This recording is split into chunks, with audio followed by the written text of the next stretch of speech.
I don't do anything constructive on a lazy day. Most days, that matter. But I just kind of like to piddle around and just do things around the house. And then if I'm really, really lazy, I take a nap. I love a nap. They're so neat. Not a long nap, but a little hour kind of pick-me-up nap is great sometimes. Oh, a nap day. That sounds amazing. A day when you could just sleep for even just 7 hours straight, uninterrupted. You haven't had that in a long time, have you?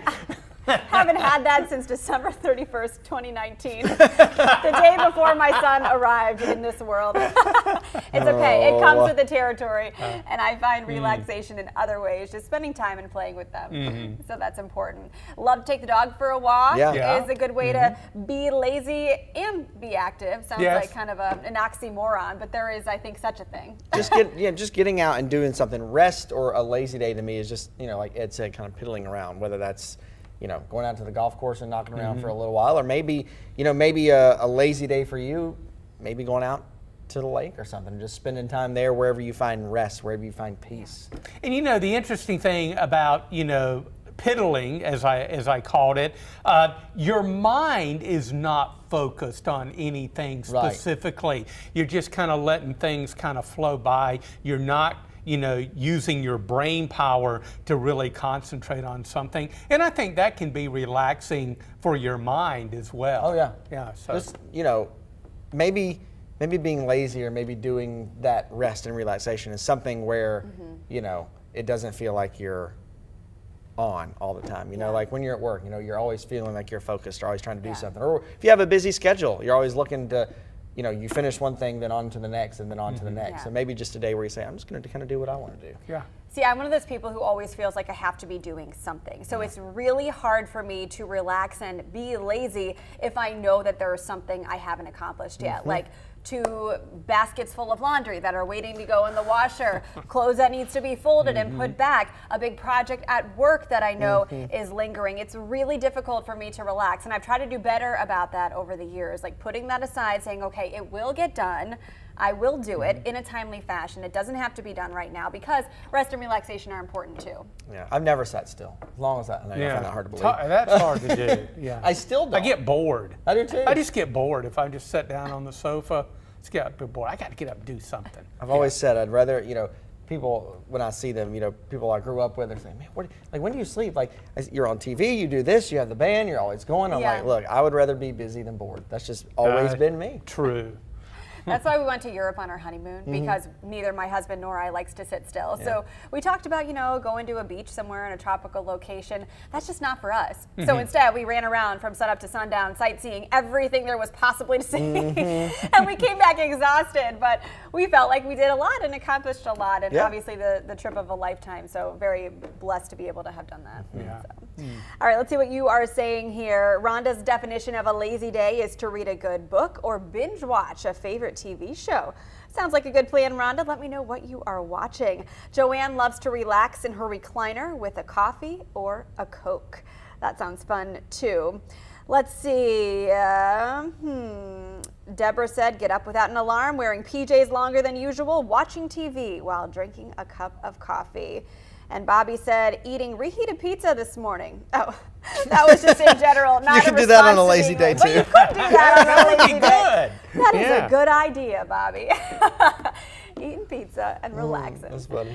All right, this was a fun first conversation. We do have another one coming up, but we do have some morning headlines to get to, and we alluded to this earlier. An unfortunate story developing here in Greensboro, an update on a traffic alert that caused some problems on the morning commute. I-73 South is back open after investigators cleared the scene of a hit-and-run crash involving a pedestrian. This happened around 3 this morning near Groomtown Road, not far from Grandover Resort. Guilford Metro 911 said the pedestrian has injuries. It's unclear how severe. If you saw anything in that area this morning, call Crime Stoppers. Tonight, Winston-Salem leaders are hosting a community meeting to follow up on their efforts to reduce gun violence. Tonight's meeting is a follow-up to the last one, which was very popular, to discuss what is working and how to resolve the violence, as well as what needs improvements. This starts at 6 p.m. at the Russell Community Center. Upon the start of the fall semester, North Carolina A&T State University and Wake Forest are enforcing their own COVID policies. A&T will require all students get tested before moving into campus housing. Rapid tests need to be completed by tomorrow. PCR tests are due today. A&T will offer tests starting on Thursday. At Wake Forest, the focus is on vaccines. Students and staff must be fully vaccinated and have received at least one booster shot. The school says when the new boosters come out, everyone will have to get those too. The state health department is partnering with the Rockefeller Foundation to send free COVID tests by mail. This program covers most counties, but not every zip code. To find out if you are eligible, head to accesscovidtest.org. Type in your zip code, then click Send Me My Tests. The Triad Goodwill's construction trade certification classes are active and building the foundations to bright futures. One student is now on the other side of the classroom teaching the classes that benefited him so well. WFMY News 2's Denise McMiller has more on this story and the program. Kind of all of the roles within the construction fields. In basic construction, we're going to talk about what you see. In a short few months, Michael Epps went from student to instructor. Most of the things that we have here. Of the Triad Goodwill Industries construction course. I was able to test out. I had some of the knowledge actually, and then an opportunity became available to teach it and share my skills on the industrial side as well as on the residential side. Epps has 15 years of experience in construction and has spent time volunteering at the Tiny House Community Development. The course is offered in collaboration with Tiny House and the Goodwill. They'll learn everything from how to swing a hammer to safety, to communicating on the job to make sure that everyone is safe. They'll learn about blueprints, how to read blueprints, the importance of blueprints. 10 students sat through their first day of class Tuesday, hoping to obtain their NCCER certification by the end of the 8-week course. The National Council on Construction, Education and Research, they're a credentialing agency, and there are some agencies now, actually, in fact, one organization will come in here now and pretty much hire people right after they complete this course because they have these credentials. If you're interested in working with them, you're going to call them and I'm going to call them. Dominic Smith is taking notes so he has the tools needed to build up his community. And eventually, with these tiny house programs, which we are in right now, I'll probably want to eventually start like a community or whatever and provide my own way of giving back to Winston, Greensboro, just the surrounding areas. I just think it's probably the best thing to do right now. The next session starts in October. We have the registration information on our website, WFMYnews2.com. Check the Good Morning Show page. Let's talk about the holidays. I know, it is August, right? But if you're not thinking about holiday shopping already, you might want to start. Here's why. Chime in on the comments here about when you are starting holiday shopping, because experts say we're not out of the supply chain problems we had been experiencing last year. In fact, they're concerned the issues will be worse than what we saw at the start of the pandemic. Here's why. A shortage of rail workers is causing cargo containers to stack up at one of the world's busiest gateways in Los Angeles. Workers say they are seeing about 35,000 containers a day, way above the 9,000 they're used to seeing and equipped to handle. So let's talk about whether you have started holiday shopping yet, if it's even on your radar. I'll be honest, it wasn't for me until this news that this holiday season could be a lot worse. My children have birthdays soon after Christmas, so I have to purchase not only Christmas items, but also birthday items and find out places to store and hide them from the kids. And so I need to be thinking about this now, ordering things as I think about them and sending to Santa to store away for later use. But this is a real concern. I mentioned on the Good Morning Show, I still have not received the Christmas stamps I ordered last October. I still get mail crazy. delivery That's crazy. alerts. Yeah, you know those email alerts that you get if you sign up for them where it tells you what you're expecting in the mail. Occasionally, stamps.com will be on there saying it's coming, it's coming, it's coming. I think, okay, maybe they found the shipment of my stamps and they're going to send them to me.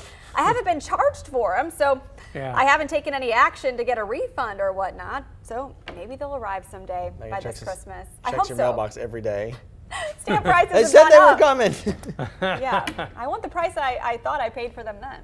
I don't know. That gives me pause about ordering things online. You know, I've always done it.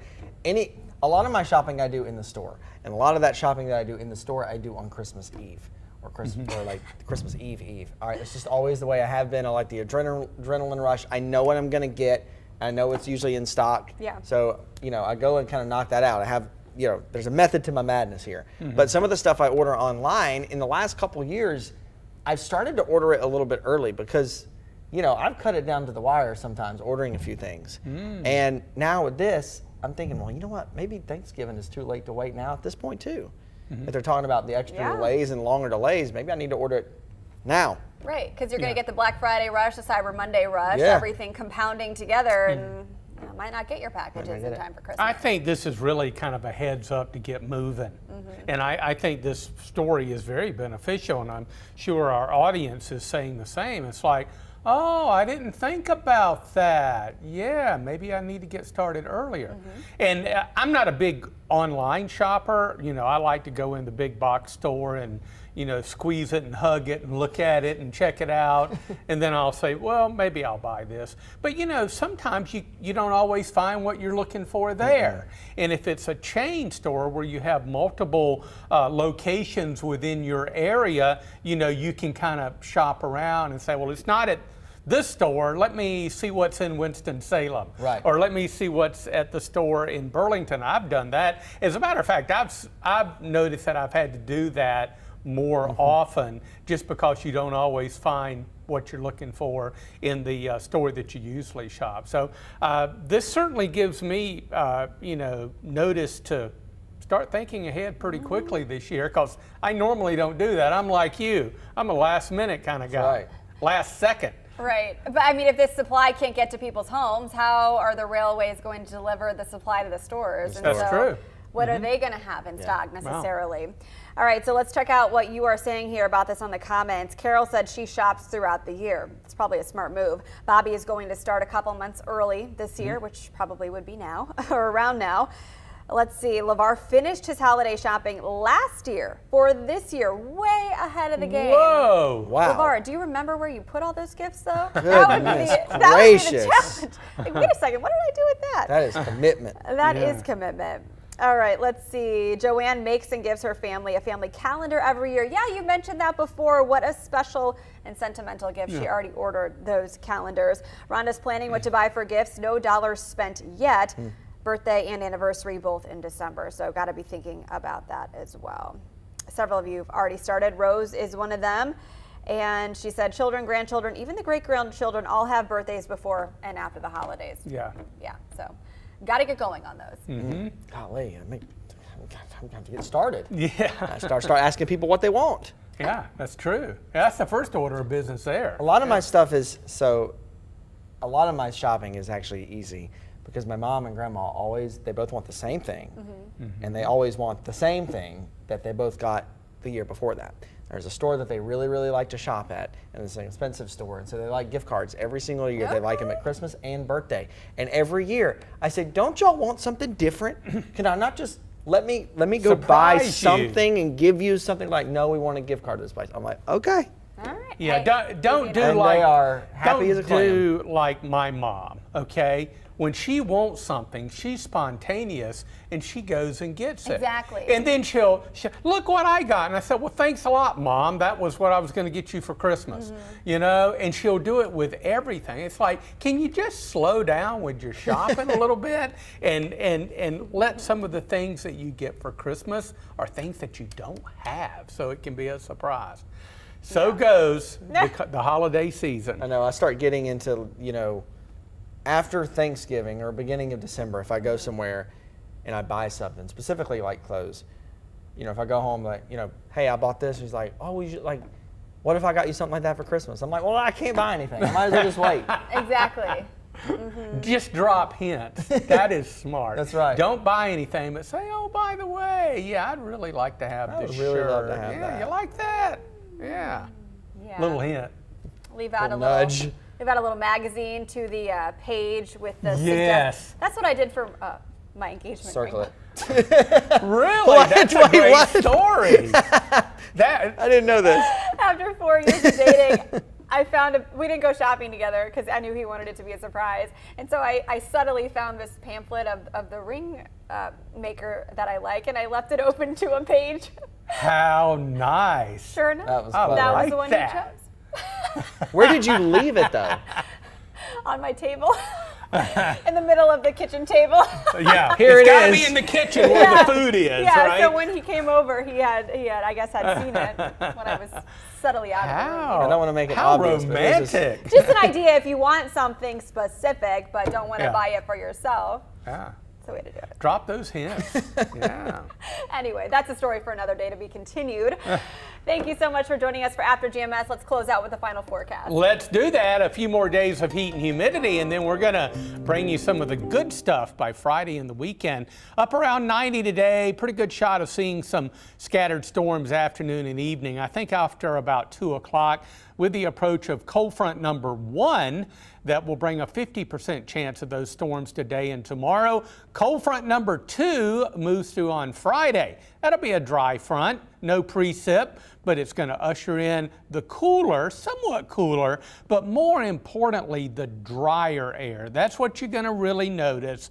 Dew points are going to crash, likely into the 50s by Friday, and the core of the less humid air will be with us over the weekend, and that's going to allow morning lows. We'll be in the mid 80s during the day, but lows at night. Look at Sunday morning. We could see morning lows drop to right around 60. That's some good stuff headed our way. Just fine with that. A little tease of fall. Yeah, like it. On. Yeah. Got you thinking about pumpkin spice, going to the pumpkin All right, patch. whoa. We're talking about Christmas shopping. We can talk about pumpkins. Yeah. okay? Yeah, that's true. You know, gotta look ahead.